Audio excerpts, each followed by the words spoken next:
जो ऋग्वैदिक काल था, उत्तर वैदिक काल था, उत्तर वैदिक काल में यज्ञों का महत्व क्या हो गया, बढ़ गया। अब यज्ञ का जब महत्व बढ़ गया तो अलग अलग प्रकार के राजा यज्ञ कराने लगे। उसमें पहला यज्ञ था राजसूय यज्ञ। तो राजसूय यज्ञ का मतलब होता था कि राजा अपना क्या करेगा, राज्य अभिषेक करेगा। राजा क्या करेगा, अपना राज्य अभिषेक करेगा। और जो राजा जो था, जब राज्य अभिषेक करता था, ठीक है ना, तो उसके पहले वो अपने 12 रत्नी, ये वाला वर्ड अपन ने पढ़े, याद करो, जो उसके पुरोहित सेनापति, उसके 12 रत्नी होते थे, उनके घर जाता था। तो उनके घर जाना और उनसे कहीं ना कहीं एक प्रकार से हम बोल सकते हैं कि क्या मांगना, समर्थन मांगना। उनसे क्या मांगना, समर्थन मांगना। तो 12 रत्न के घर जाता था और उनसे समर्थन मांगता था, इसलिए इसे रत्नवंशी सरकार भी बोलते हैं। रत्नवंशी संस्कार, रत्नवंशी संस्कार। तो राष्ट्रीय में ये होता था। दूसरा राष्ट्रीय में क्या होता था, यहाँ पे 17 प्रकार के जल चढ़ाए जाते थे।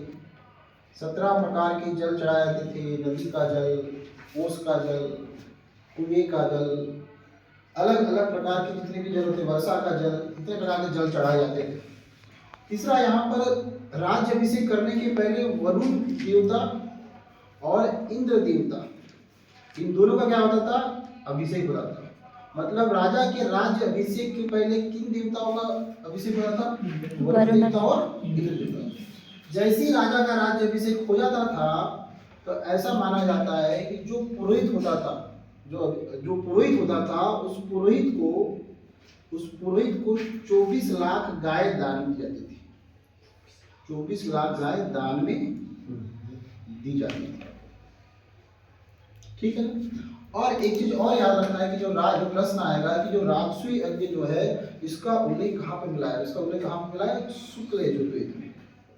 कहाँ पे मिला है, शुक्ल यजुर्वेद।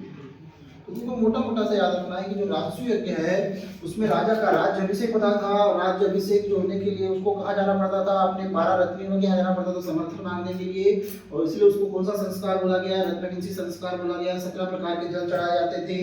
यहाँ पर राजा जो है वो राज्य अभिषेक के पहले वरुण देवता और इंद्र देवता का क्या करता था, अभिषेक करता था। पुरोहित जो होते थे उसको 24 लाख गाय दान में दी जाती थी। और यहाँ पर 2 चीज और होते थे। यहाँ पे क्या होता था, राजा अपने जो उसके जो भाई लोग रहते थे उनके साथ में एक संस्कार होता था, पशु हरण संस्कार। मतलब राजा जो होता था पशुओं की अपने भाइयों के साथ में क्या करता था, चोरी करता था। तो जो ज्यादा चोरी करता था वो जीत जाता था। दूसरा, यहाँ पर इन लोग जुआ भी खेलते थे, उसको बोलते हैं ध्रुत क्रीड़ा। ध्रुत क्रीड़ा, राजा जो होता था अपने भाइयों के साथ में जुआ भी खेलता था, मतलब पासा खेलना, चौसर खेलना। तो आपने महाभारत में युधिष्ठिर का देखा होगा, युधिष्ठिर का जो हुआ है, जो राज्याभिषेक हुआ इसी यज्ञ के तहत हुआ, राजसूय यज्ञ के तहत।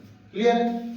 उसके बाद जो अश्वमेध यज्ञ, अश्वमेध यज्ञ में क्या होता था, राजा होता था वो एक घोड़े के मस्तक पे एक पट्टी लगा देता था सोने की, उसमें राजा का नाम लिखा रहता था, और उस घोड़े को छोड़ दिया जाता था।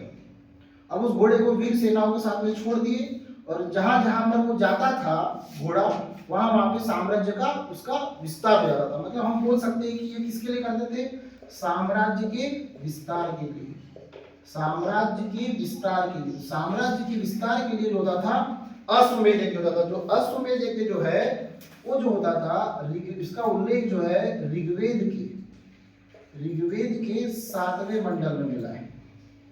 7वें मंडल में मिला है। कहाँ मिला है, ऋग्वेद के 7वें मंडल में अश्वमेध यज्ञ। तो अश्वमेध यज्ञ में होता क्या था, घोड़ा को क्या करते थे, छोड़ दिया जाता था। किसके लिए छोड़ दिया जाता था, साम्राज्य विस्तार के लिए। जहां जहां पे घोड़ा जा गया, जिस जगह पे गया, वहां के अगर राजा ने समर्थन दे दिया तो मान लिया जाता है राजा का क्षेत्र। अगर समर्थन नहीं दिया तो फिर क्या होती थी, वहां पे लड़ाई होती थी। तीसरा कौन सा यज्ञ है, वाजपेयी यज्ञ। जो वाजपेयी यज्ञ होता था, इसमें जो होता था, राजा को हर साल लड़ना पड़ता था, है ना। हर साल एक रथ युद्ध लड़ना पड़ता था। तो राजा को पोषक तत्व खिलाए जाते थे, उसको पोषक तत्व खिलाए जा रहे हैं, रोटियां खिलाया जा रहा है उसको। राजा हर साल उसको अच्छी अच्छी चीजें खिलाई जा रही है, ताकि राजा कैसा रहे, बलवान रहे। और राजा को क्या होता था कि जब राजा हर साल जब ये काम करते थे, तो राजा को यहाँ पर हर साल जो होता था एक रथ की लड़ाई होती थी। और अगर राजा प्रथम आ गया हम मान लेते कि राजा अभी कैसा है, जवान है।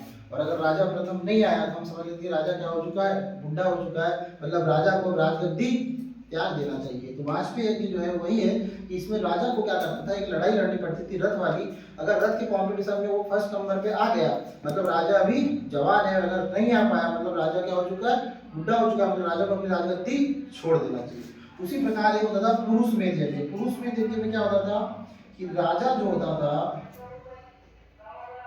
इसमें मिनिमम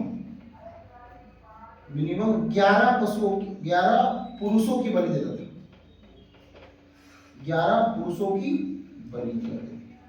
पर ऐसा बोला जाता है कि जो पुरुष होते थे वो कैसे होते थे, प्रतीक के रूप में।